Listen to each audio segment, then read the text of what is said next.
Hey, welcome. So today, we're going to talk about a mental tool that can totally change how you look at challenges. It's called system thinking. And really, it's all about figuring out how to solve the real problem. The one that's usually hiding just under the surface. Ready? Let's jump right in. So, does this sound familiar? You come up with what feels like a great, fast solution to a problem, only to find yourself like a week later in an even bigger mess? It really is like being stuck in quicksand. The more you fight what's right in front of you, the deeper you sink. It's a super common frustration, and believe it or not, there's a good reason why it keeps happening. And this right here, this is the trap. We see the obvious problem, right? The symptom that's screaming for attention, and we just dive in to fix it. But the hidden problem is that our fix is actually messing with a whole invisible, interconnected system. And that's exactly why our best efforts can end up backfiring. So what if you could actually see all those hidden connections? Well, this is where we make that first really important shift. It's like pulling the camera way back. Instead of staring at one frustrating puzzle piece, we finally get to see the picture on the box. We're moving from a single detail to the entire design. And that new perspective, that's system thinking. Put really simply, it's just a way of seeing the whole machine, not just that one loud, squeaky gear.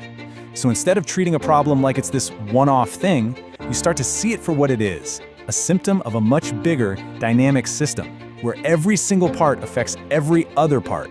And look, this isn't some abstract theory either. This quote really nails it. It's a core skill for anyone who wants to lead effectively.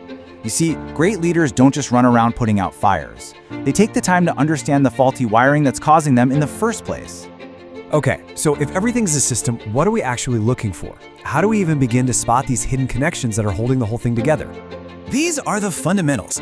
First, you're looking for interactions, like how a new marketing push might totally overwhelm the sales team. Then you're looking for feedback loops, where maybe a successful product brings in more money, which you then reinvest to make the product even better. It's a good cycle. You also have to think about delays, knowing that hiring someone today won't actually boost your team's output for, a few months.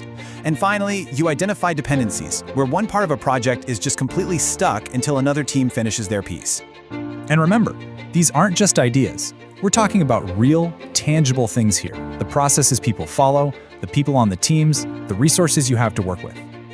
System thinking is just the lens that helps you bring all these invisible threads into focus.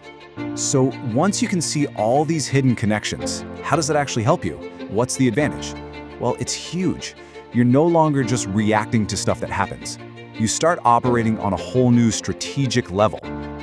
And this is the real payoff. You go from being that reactive firefighter, always scrambling to put out the same fires over and over again, to becoming a proactive architect. You start designing a system that's just built better, one that's more resilient and way less likely to catch fire to begin with. I mean, this new way of seeing things is so empowering. It gives you this strategic foresight, letting you anticipate the ripple effects of your decisions. This helps you design solutions that actually last, not just quick patches. And you can finally start balancing what's urgent today with your long-term goals for tomorrow. And when you do all that, the entire system just gets stronger. Okay, so how do you actually start doing this? It might sound a little complicated, but getting started is actually pretty simple. Let's just walk through a really practical framework right now. It's really just 3 steps. First, you map the components. Just list out all the key parts, the people, the tech, the procedures. Second, you visualize the relationships. You can draw it, use a flowchart, whatever works for you, just so you can see how these pieces influence one another. And then the last step, this is the most powerful one, you identify the leverage points. These are almost never the most obvious problems. They're the spots in the system where one small, focused change can create a huge positive impact. It's all about finding the one domino that's going to start the chain reaction you actually want. And that's where we'll leave it for today, because the real power of this comes when you actually apply it. So think about whatever your biggest challenge is right now. What's one hidden connection, one feedback loop, one delay that you might have been missing this whole time? If you can find that, you might just find your real solution.